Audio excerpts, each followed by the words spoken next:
Setiap pagi dan setiap hari, jangan lupa untuk amalkan doa ni.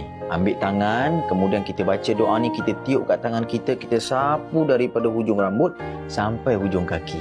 Apa bacaannya? Jom kita baca sama-sama. Bismillahirrahmanirrahim. Allahumma afini fi badani, Allahumma afini fi sam'i, Allahumma afini fi basari, la ilaha illa anta.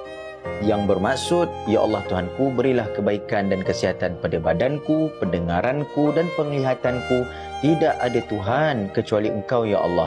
Tiup, kemudian sapu dekat muka kita, badan kita, insya-Allah kita akan bebas daripada masalah kesihatan. Badan kita akan segar, badan kita akan fresh, akal fikiran kita akan jadi lebih cergas, lebih tenang. Insya-Allah. Amalkan sama-sama, pasti mustajab.